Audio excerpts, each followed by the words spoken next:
What is going on, everyone? It's your boy Minato here, and we are back with some more Dokkan battle. So, as you can tell by the title of this video, just cutting straight to the point, this is going to be a comparison video between the three best units in the game, in my opinion. Direct comparisons to each other: the LR Super Saiyan God SS Vegeta and Super Saiyan Trunks Future. Again, a mouthful. I guess I'll just say the LR Vegeta and Trunks, I guess. Right, we have the LR Gods, and then along with that we have the LR Super Saiyan 4, Super Saiyan 4 Gogeta, right, however you want to call it. I think no matter what you think between whether or not one of these guys are better than the other, whether this guy is better or worse than these two, whether this guy or this guy is better, right, you know, I think we could all agree for the most part that these three units are the current top 3 units in the game no matter what. I think they just are on a separate tier compared to everyone else in the game, on their own level right there. It's something at the very least I think we could all agree upon. But I do want to go ahead and just make a comparison video because I know this is something a lot of people are really talking about recently. I decided to hop into it myself about, you know, mostly it's about this guy versus these two. I feel like people don't really argue these two characters that much because they're very similarly designed. There are differences between them though, of course, because they're obviously not going to be the same. But this unit is definitely a differently designed unit, right? He kind of does things a little differently than those two units. And I think that there's a lot really just discuss here. So let's just hop right into it. So I'm going to be going over each sections of these units, both of these units. And we're going to be talking about, firstly, the leader skill, how strong they are offensively, how strong they are defensively, and then basically how many category teams they are on. Category teams, we're going to talk about it, and I guess their active skill conditions as well, like just a bunch of different things, right, to kind of add points to each of the units and kind of give a final determination. So let's obviously start first and foremost with the leader skills. I think one of the big things about, you know, these Dokkan Fest LRs nowadays is how strong their leader skills are. Being a really good leader as well is a very, very important thing. And I'm just gonna straight up say I think that this unit takes the cake by far between all these three guys' leader skills. But let's go more into depth. So this guy is the Bond of Parent and Child or Future Saga category leader, and then he gives the additional 30% to the Battle of Fate. Now, if we're going to talk about the 200% section, I think between all three of these units, the 200% itself is, I would say, still the second strongest overall, just because there's a lot of extra units on here, right, that you could really benefit with the 200% leader skill, right? I mean, if we're going to talk about this, point out like units that I feel like are good for Red Zone or are top tier units for the most part, right, like top 20 units in the game, right? You know, this unit I think is in there, this guy, like basically all these 5 units right here I think fit there. These two do fit that. This unit definitely is in that tier. This unit is definitely like in discussion for that tier as well, right? If you scroll down, we know Tech Vegeta Blue is getting his EZA very soon, so we'll see how he is. Same with this guy, right? But I wouldn't necessarily say it right now, obviously, because they haven't EZA'd yet, but whenever they do EZA, they will definitely in that tier. There is a good amount of units that on here are very, very top options. Then if we go to the categories themselves, I'll talk about Future Saga. Not really the best category team, right? You know, nothing really. We need a lot more Future Saga representation. All these units, like a good chunk of these units, can be completely redone in my opinion. But this team is like has basically like every top tier unit in the game, right? It's Goku and Vegeta's, and then Gohan's and Trunks's. Come on, like really, except for the villains, right? You know, really for the most part, like obviously this is all like a super class category. See, there's like no villains here except for Majin Vegeta. Having every single super class, basically top tier unit, there's always going to be new good Gokus, always going to be new good Vegetas, Gohans, you know. Just a stupid team, right? I don't even have to go into depth. I made a video in depth about it specifically already, but I think by far this is better than this one. Beyond Super Saiyan and Movie Heroes, I think would take the second cake. I think this team, it would. The reason why is because, again, Beyond Super Saiyan, like if we're going to compare, let's compare these two directly. I think, like, you know, if we compare these teams together, I think the overall combination of Beyond Super Saiyan and Movie Heroes, it's a much bigger combination, right? And if you see here, like, you know, this categorize this, every Super Saiyan 2 to Super Saiyan 4, Gods, Blue, right? Any form that is not Super Saiyan 1 that is obviously a Super Saiyan form would be on here. Even Rose Goku Black is on here, right? There's obviously tons of units that will be on this category team. Now, in terms of the future for this category team, like, you know, I think that Dragon Ball is moving into a state where it's kind of moving away from just Super Saiyans, right? And it's going more into like UI Goku, Ultra Ego Vegeta. You know, we saw the official reveal for Gohan Beast, right? You know, there's a lot of different things about that. And they're really moving into stuff that isn't Super Saiyan. None of those are really Super Saiyan forms for the most part. So yeah, right. That's the one thing about it. But this team is still obviously going to be very strong. Like Super Saiyan 4s, Super Saiyan 3s, Gods, or Blues, always going to be popular releasing. And movie heroes, obviously, we know that, you know, Dragon Ball Super is still, you know, we literally just are going to get a Dragon Ball Super superhero celebration this year, 100%. And obviously, I don't think they're going to, like, stop making Dragon Ball movies, right? So this team will always be able to get better in the future, which will be really good for this team in terms of the future. Fuse Fighters, we're always going to get fusions, but the thing is that, like, they really don't release fusions as much as people would think they do, honestly. And if we really see it for, like, worldwide celebration or anniversary is basically where we see fusions for the most part nowadays. And this team, while it'll always be a very powerful team because those units are always top tier, it's not a team that's going to be updated too frequently, is something I would say keep in mind. Because again, they don't release fusions as much as people would think they do, in my opinion, right? GT Heroes, I think this team actually aged out a little quickly after the 7th year anniversary power group, right? Like, you know, like these units that were really strong, like really strong pre 7th anniversary kind of got power crept by it. Like, you know, physical GT Super Saiyan Goku, defensively really power group. This panel's really good, got power group. Majub, you know, these two units I feel like definitely got power grouped, right? B-Pan 100% got power crept off that team, right? So there's not really as many good options here as, you know, you would think. I know, like, last year, GT Heroes are really strong, but it's been over a year since, like, a lot of these GT Heroes units have come out. Like, the main semblance for Golden Week of 2021. So, I think, you know, at this point, if you really look at the team, people might be, like, shocked to hear this, but it's really, like, the Super Saiyan 4s and then this guy, right? It's just the 3 LR Super Saiyan 4s, and GT Vegeta is still really good, I feel like, but even he... It's not like, you know, he's, like, going to be tanking Red Zone early super attacks or anything, right? I think he would, like, die straight up to it with, like, a super attack from him, right? Which is okay, because he's over a year old, right? But you guys kind of get the point. And along with that, their actual 200%, I feel like is a lot less valuable than this unit's right here, right? Because, like, we see this, I feel like this has more top tier units in here than this leader skill, right? This one does have both the LR Super... No, it doesn't even have both the LR Super Saiyan 4s, right? It has, like, these units right here, and then Super Vegeta and Gogeta. I don't know. Gogeta's, like... I don't really like how they did this guy, unfortunately. This guy's not there. But, like, all these units are pretty much on this team, right? And then this team has more options, like, you know, transforming Super Saiyan 3 Goku is a really good option to kind of bring up here, right? Both things about Tech Vegeta Blue is going to get easy against Super Saiyan 4 Vegeta there, right?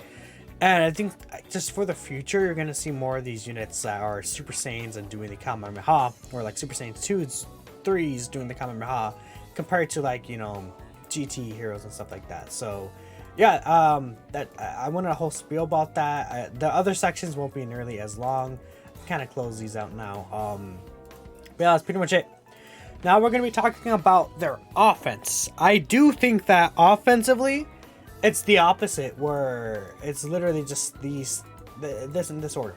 The reason why is because this unit, I believe this unit does have the highest attack stat out of the 3. Yeah, he has the highest attack stat out of the 3, slightly above this unit's.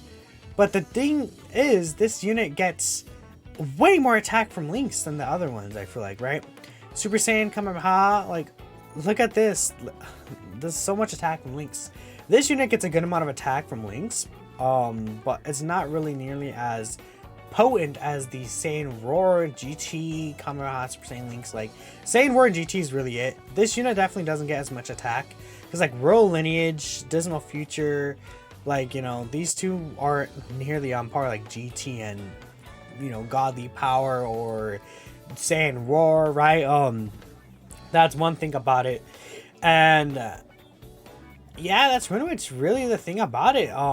This unit just has a higher attack stat, and then along with that, this unit is basically always guaranteed to be the super effective against all types. And with the counter, he basically has another attack that he could do in his back pocket, right? No, it's right here. He has another attack he could do in his back pocket. This unit technically does, when they transform, need to reach a certain key level to be super effective, which 6 in key isn't really that bad to get. And although they always get the guaranteed double super attack, I just find this unit's the attack links they get makes them hit way harder. This unit obviously is a unit designed to be defensively buffed, right? He really gets, but it's like 210% attack at the start of turn, right? And it's like, he stacks attack, what these two do, and these two have the massively raised attack here, which is a very, very potent thing. That massively raising attack for that turn makes them really hit a lot harder than just this 20% stack that they can get, you know, every other turn, right? Especially since these two get it before they transform. So yeah, that's why I would argue those as stronger offensively. Now again, defensively, I would actually go again the opposite way. This guy has guard permanently. I think that guard permanently and being able to stack for the entire battle, and then he gives defense to all allies on his super attack effects. That just, I think it's clear to me that they are just better defensively, and being able to do that before they attack is really nice. Having all their defense at the start of turn with guard, well, technically not the start of turn because you have to get attacked to get this, but being able to have all their defense before they attack in slot 1, guarding as well permanently, is really, really a powerful thing to have. These guys do guard the first turn, but I have found, along with many other people, that on like turn 3 to 4, right, when they don't have their guard active anymore, they can take a lot of damage until you transform with them, right? Especially compared to this guy right here. And then when you transform, you basically have to transform. Although you do get this, they lose the stacking, which, you know, this guy obviously keeps the stacking and the guard. Now, I think that it's a little more tied between these two because this unit does have a damage reduction per key sphere obtains, and the counter as well, which is a very, very powerful thing. This unit, though, can dodge every single attack, right? He has a medium chance of dodge here, then he can get more dodge chance, which is added up here. Along with this unit, I feel like I found personally to have more defense, just because his defensive stat is way higher as well. This unit has the highest defense stat of the few, right? Which just makes sense, right? But I find this unit to be more defensively based than this unit is. Along with that, I do prefer the chance to evade for the most part every single attack over like the small damage reduction, except for obviously bosses that reduce damage received. But if we're taking into account the actual bosses in the game that are there currently, right? This guy could dodge against Omega, but this guy can't counter against, you know, Broly, right? Which is a big thing. And this guy has type advantage against the final Broly phase as well. Along with this guy does get the guaranteed double super attack, so he's able to basically always guarantee this, because again, I brought up the key restriction. He gets a guaranteed additional super still at 20 key. This guy does have the high chance to additional super, which he'll get the greatly raise as well. But obviously it just means that you're not gonna probably get it as often as it's guaranteed. And because this is guaranteed, you have a probably higher chance to get a triple super attack with this guy compared to this unit, right? And it really can build up to facts where if this guy's 50% doesn't proc, and then he doesn't get the hit of potential, but then this guy gets like all three of them, obviously, right? Obviously, it's going to be more often for this guy to get triple super attacks, which will mean that he will get the triple defensive raise. Now you can make the argument for offensive that'll work as well, but I think this guy consistently does do more offense in this unit, right? But yeah, that's one thing about it for sure in terms of that. Now, if we're going to talk about the active skills, I think that kind of fits in both of those again. This unit, I think, whenever the Future Saga category gets way better, this active skill could end up being the best one out of the three.